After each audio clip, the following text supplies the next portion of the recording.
Good morning, Terraria players, and welcome to the finale of the Anarchist mod showcase and playthrough. I am Blade Burger as usual. Here's a list of the mods for this episode. Don't forget to do the thing YouTubers tell you to do every single video that exists. Now, on to the finale. Let's get into it.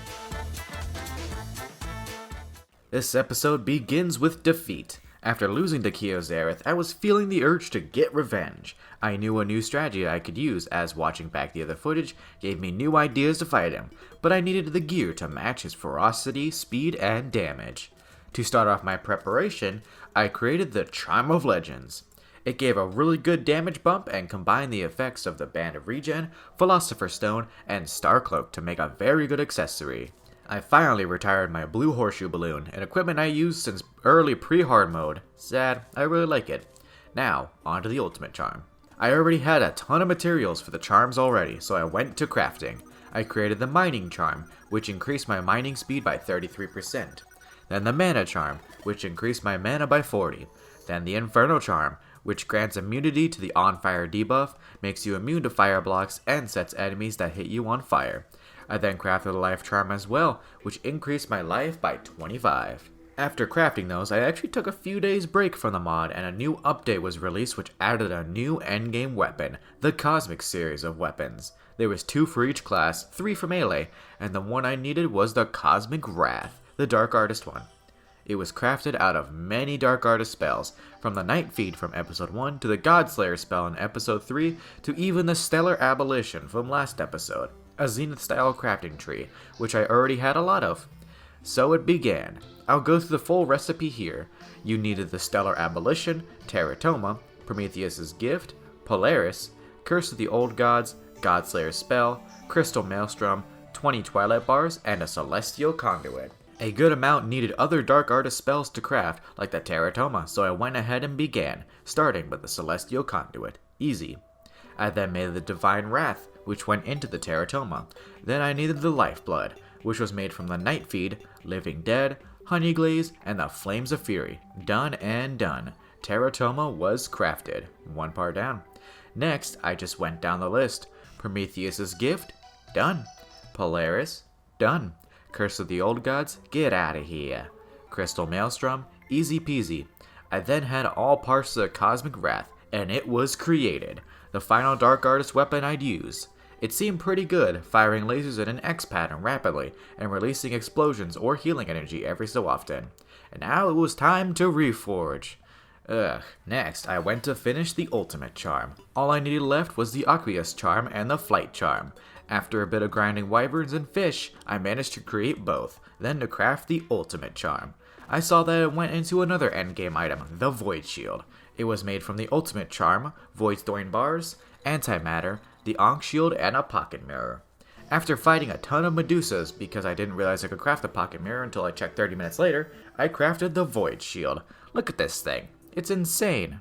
I then grinded out pre-hard mode bosses to finish off the Frankenstein doll. Gelatin from the King Slime, Contact Lens from Eye of Cthulhu, Worm Skull from the Eater of Worlds, Aorta from the Brain of Cthulhu, Queen Zaya from the Queen Bee, Ancient Winter from the Frost Cell and a few Ice Biome related things, Incisor from Skeletron, Fleshy Bone from the Wall of Flesh, and 20 Empty Souls from the Prototype.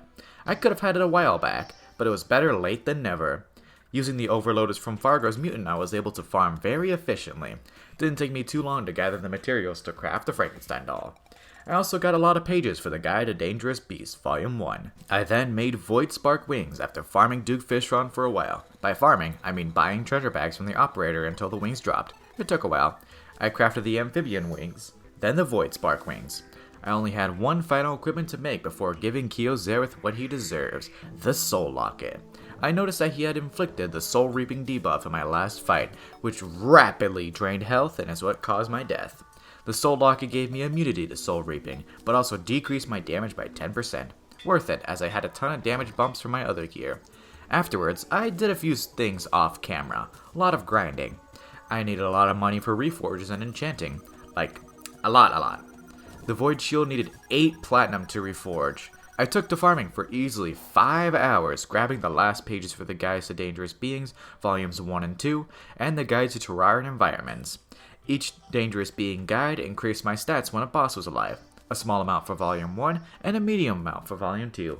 I assume a Volume 3 is coming if this mod gets more post-Moonlord content when its rumored 1.2 update comes out. I then also reforged all my gear to Menacing, except the Void Shield, which was reforged to Angry because it was so expensive. It gave me a massive bump to damage. I also enchanted my helm and chest piece with Menace 3, which upped my damage an additional 6% per armor piece. My Cosmic Wrath also got the Sharpened enchantment, which increased damage. I also completely deleted the Underworld using insta-purchase. Now, I felt ready to go. Here's an overview of my gear before the fight.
Now, let's take on Kyozareth. This fight is quick, and the phases change rapidly, so I use text for hints instead of my voice.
This fight went a lot quicker than last time. Preparation made it go from 10 minutes to just under 2 minutes. Very nice.